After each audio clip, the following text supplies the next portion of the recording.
La joie se rencontre. Yves Le Truédic.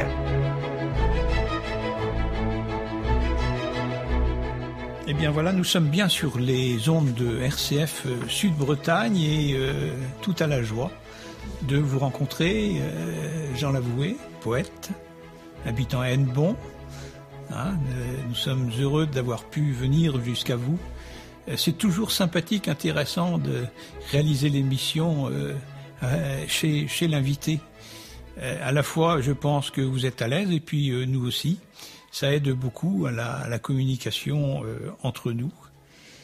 Alors, habituellement, cette quatrième séquence s'intitule « Coup de fil à un ami ». Mais bon, techniquement, quand on est chez l'invité, on n'a pas cette possibilité de réaliser ce coup de fil à un ami. C'est pour ça que j'ai envie de vous proposer que nous évoquions votre ouvrage, bien sûr, mais dans votre ouvrage, vous avez eu cette délicatesse d'y inclure des aquarelles, des reproductions d'aquarelles, ce qui rend votre ouvrage encore plus intéressant à lire, les aquarelles relatant aussi des séquences de la vie de notre ami, ça y est, j'ai dit notre ami, c'est notre ami, René Guicadou. Est-ce que vous pouvez nous dire un peu plus sur ces aquarelles ? Oui, j'avais le goût, comme tous les ouvrages publiés par ma maison d'édition depuis 2 ans et demi, qu'ils soient illustrés par un artiste. Et ça a été le cas par des graveurs, des photographes, des calligraphes, les différents recueils de poésie jusqu'à ce jour. Et je voulais pas que ce livre déroge à l'habitude. Bon, même si c'était un essai, un ouvrage en prose, mais c'est vrai que cette touche artistique par ces aquarelles. Alors là, je voulais, j'ai des amis, Nathalie Fréhour à Nantes, avec laquelle j'ai beaucoup travaillé, qui connaît aussi très bien, qui est une amie d'Hélène Cadou, donc j'aurais pu faire appel à elle, mais elle a illustré déjà plusieurs de mes ouvrages. Et là, j'ai pensé à un ami de Lorient, dont c'était pas le métier, il est médecin, spécialiste, enseignant, donc voilà, il a une vie professionnelle très chargée dans ce domaine médical, mais j'ai découvert par notre fréquentation amicale qu'il avait ce talent de l'aquarelle, et notamment à propos des voyages qu'avec son épouse il fait un peu partout dans le monde, et il fait à chaque fois un reportage magnifique des paysages, des visages rencontrés dans tous les coins de la planète. Et je me suis dit, bon, je vais faire appel à lui pour quelque chose de plus local autour des paysages où a vécu René Guicadou, la Brière en particulier, mais aussi l'école et le village de Louis Fer. Et voilà, il a fait plus d'aquarelles que celles qu'il a vraiment beaucoup travaillé, des visages aussi d'Hélène et de René. Bon, je pouvais pas tout retenir, et puis j'ai retenu sur la couverture un magnifique visage de René Guicadou, très original. Un autre. Alors, est-ce que vous pouvez nous la décrire un peu, cette aquarelle du visage de René Guicadou? Parce que bon, moi je vais vous dire un peu. Avant, j'y ai vu des feuilles ou des plumes, mais j'arrivais pas à faire le distinguo. Je me suis dit, sans doute sont des plumes, en souhaitant peut-être à travers ça relater le côté écrivain, mais je me suis dit, ce sont peut-être aussi des feuilles d'automne. Oui, je crois que c'est plutôt des feuilles d'automne qu'il a pris tout simplement dans son jardin, les feuilles qu'il avait sous la main, et pour donner une coloration plus originale à ce poète de la nature, il s'est inspiré d'une photo. Il en avait fait un portrait avec des aspects assez modernes d'ailleurs dans ce portrait, et il y a rajouté cette touche de couleur et de peinture, d'aquarelle à ce portrait qui qui parle vraiment, oui, de cette émergence et de l'automne déjà qui nous annonce le printemps. Et moi, je vis toujours l'automne comme la promesse du printemps, même si on s'achemine vers l'hiver, vers ce dépouillement de cette saison très humble en fait, qui traverse comme une mort. Et René Guicadou, voilà, sous son couvert de feuilles d'automne, nous annonce vraiment un printemps. C'est un poète solaire, c'est un poète rayonnant et de résurrection, je dirais. Et ce portrait évoque tout cela, quoi. Et par rapport à d'autres portraits, j'ai eu l'occasion de voir. Celui-là me semble respirer la vie, quoi, et respirer la joie aussi. C'est vraiment très beau. C'est vraiment très beau. Et alors, vous avez évoqué les aquarelles qui relatent la Brière, qui relatent l'école de Louis Fer. Et puis alors, ça va me donner l'occasion de vous dire, parlez-nous de votre environnement d'écriture, parce que il y a aussi cette aquarelle avec le bureau de René Guicadou, avec cette fenêtre. Alors vous avez effleuré un peu cette description lors d'une précédente émission. Est-ce que vous pouvez nous en dire plus, là? Oui, alors c'est vrai que ce bureau, il est touchant, quoi, parce qu'on sentait que c'était aussi un homme amoureux des livres, et donc on aperçoit le bois, les bibliothèques, les livres, les reliures de livres anciens aujourd'hui, bien sûr, quand on les découvre. Et c'est vrai que moi, avec mon épouse, on aime beaucoup les meubles anciens. C'est vrai que ça a été davantage la mode dans les années 70-80, mais c'est vrai qu'on a eu le goût de s'entourer aussi d'objets pétris par la main des artisans. Et il se trouve qu'on a eu la chance d'avoir cette transmission de meubles, alors qu'ils sont tous du pays malouin, d'où je suis originaire, et qui étaient dans ma famille, en particulier paternelle, mais aussi pas seulement. Il y a une armoire qui était chez ma mère.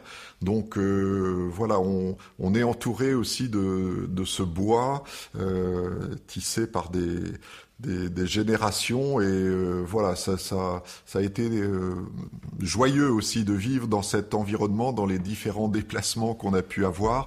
C'est vrai que dans cette maison, il respire davantage parce que le plafond est haut, on a l'espace. Et voilà, la demeure de René Guicadou, dans son humilité, elle est aussi pétrie de cette main artisanale.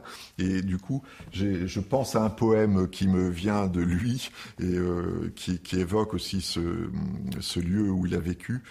Celui qui entre par hasard dans la demeure d'un poète ne sait pas que les meubles ont pouvoir sur lui, que chaque nœud du bois renferme davantage de cris d'oiseaux que tout le cœur de la forêt. Donc c'est un poème qui se poursuit. RCF Sud-Bretagne, la joie se rencontre. Donc on a bien fait de venir vous voir, parce que on ressent tout à fait ce que nous dit René Guicadou. Face à moi, il y a une grande cheminée avec beaucoup de choses, mais des choses simples. Je vois des mains qui se rejoignent les unes les autres. Ce choix de ces trois œuvres, parce que j'ai le sentiment que ce sont des œuvres artistiques, c'est quoi dans votre histoire, en fait ?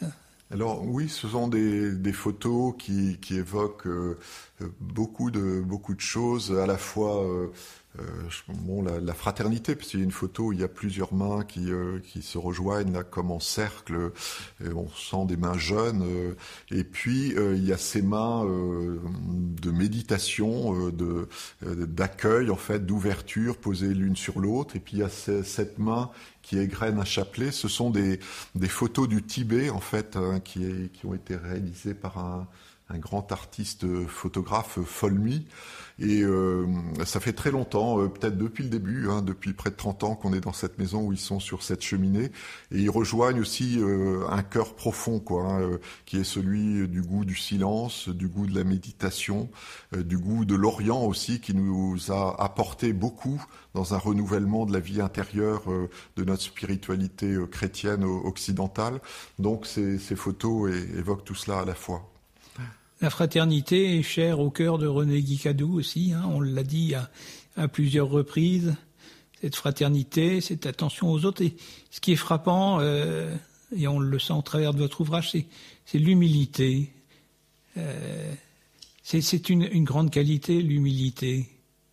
Alors oui, pour revenir, bien sûr à René Guicadou, c'était foncièrement un être humble, et comme je l'ai dit plusieurs fois, qui aimait les gens simples, qui voulait vivre simple parmi les simples en restant dans ce petit village, dans son métier d'instituteur. Et sa femme aussi, pétrie comme lui d'humilité, et sa poésie transpire même quand il s'aventure vers Dieu, vers Jésus, son plus proche voisin, comme il dit, c'est toujours un homme simple, un homme ordinaire, et il a toujours cette gaucherie, cet humour qui rend jamais le poème parfait, Il y a toujours une sorte de gaucherie, de boiterie. Et il dit d'ailleurs dans ses souvenirs d'enfance qu'il a toujours aimé les jouets cassés, les objets inachevés. Je pense que là aussi ça résonne avec cette vie inachevée de son grand frère. Il y a quelque chose dans son cœur qui va bien avec l'imperfection. Et l'humilité se greffe là, Alors, vous évoquez Gilles Baudry, vous évoquez, ou on a eu l'occasion d'évoquer, vous et moi, Charles Juliette. Est-ce que tout ce monde-là, c'est le cercle des poètes d'aujourd'hui, je dirais ? Oui, c'est sûrement, il y a des poètes du cœur qui se répondent les uns les autres, et ils sont nombreux, les amoureux de René Guicadou en particulier. Je pense à un ami, Pierre Tanguy, qui prépare un petit recueil pour honorer aussi le centenaire de sa naissance là en ce moment, et beaucoup de poètes bretons, Yvon Lemaitre, etc. Il y a une vraie fraternité et humilité. Vous évoquez Charles Juliet, que j'ai aussi rencontré et qui me tient beaucoup à cœur, qui est vraiment un homme d'une simplicité, qui s'est laissé lui aussi dans sa douleur d'existence, d'enfance, dans sa dépression, on va dire, qui s'est laissé traverser et habiter par une écriture qui progressivement, dont le sillon l'a conduit vers la joie, sorte de paix, de rayonnement, d'accueil aussi de toutes les formes de spiritualité, tout en se disant, comme beaucoup aujourd'hui, et moi je me sens frère aussi de tous ceux qui se disent agnostiques, parfois athées aussi, parce que la quête et la recherche n'est jamais loin chez ces êtres-là. Et chez Charles Juliet, elle est à fleur d'être et de peau, cette quête spirituelle. Oui, c'est vraiment énorme la sérénité qu'il peut apporter aux autres, tout comme René Guicadou. Cette sérénité dont on a besoin, je pense, pour écrire quand même. Oui, on a besoin de silence, on a besoin de retrait, de solitude, on a besoin de nature aussi. Il marche, il écrit en marchant, mais avec ce don incroyable de mémoriser ce qui lui vient pendant la marche. Moi, j'ai beaucoup aussi écrit ces dernières années en marchant, mais je dois dire que je devais noter au fur et à mesure sur un carnet au début, puis après j'ai pris l'habitude sur mon téléphone. Ça fait pas très poétique, mais c'est comme ça.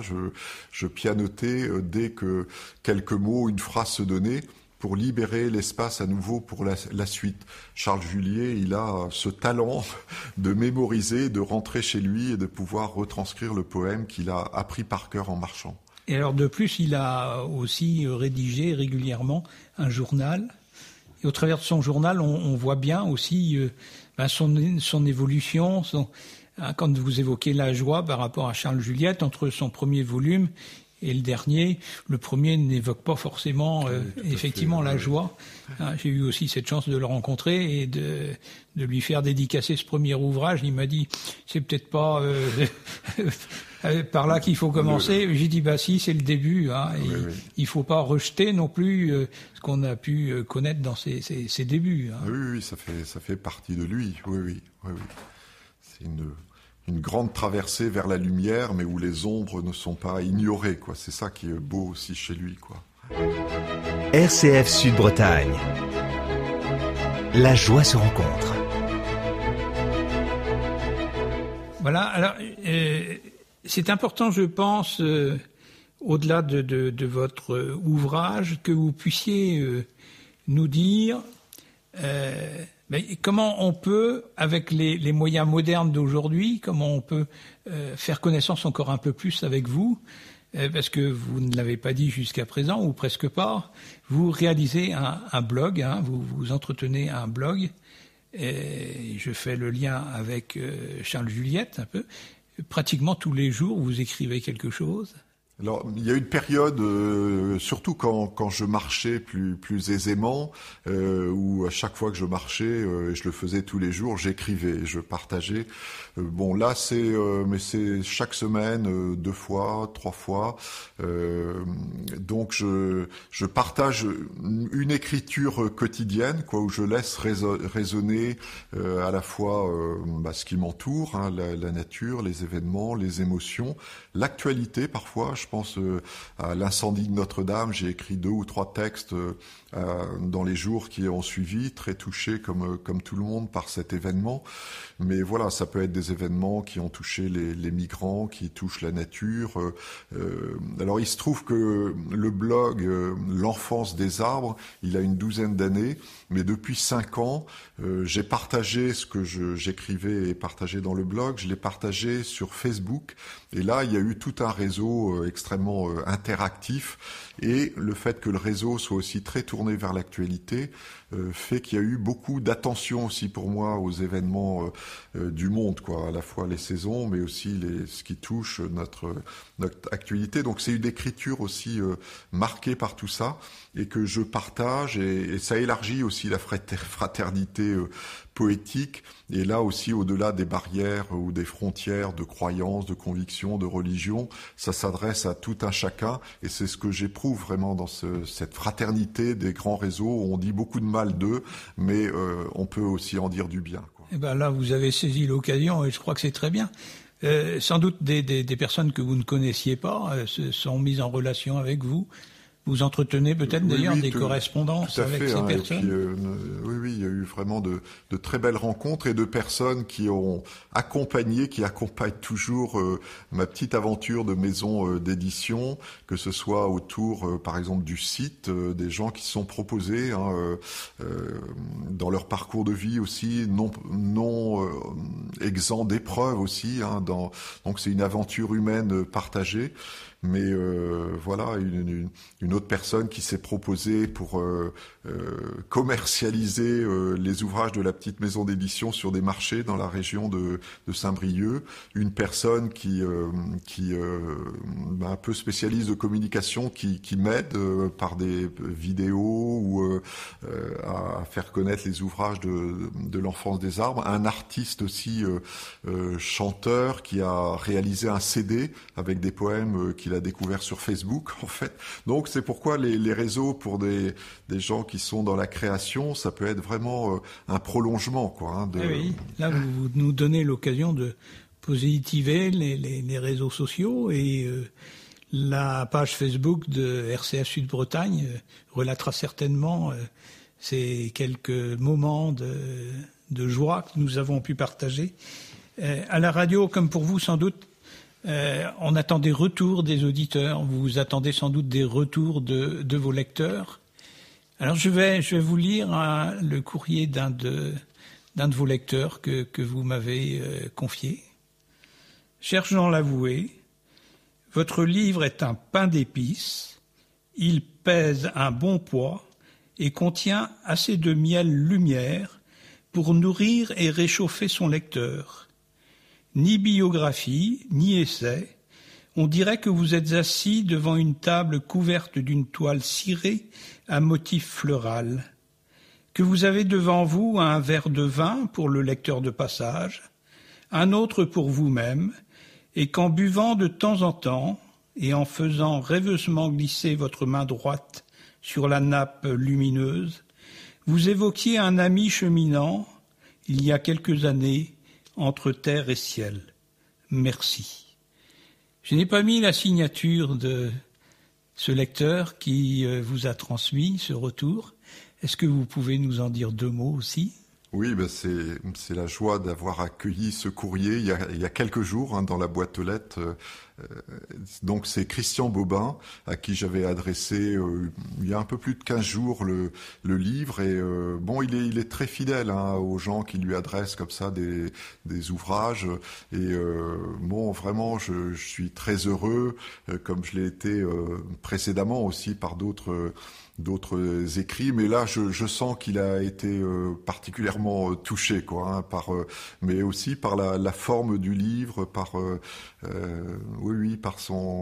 j'ai voulu en faire un bel objet, il le souligne et c'est vrai que la joie du retour des lecteurs et c'est l'une des principales raisons pour lesquelles j'ai voulu publier moi-même ce livre, parce que j'ai eu l'expérience de plusieurs publications chez des éditeurs parisiens.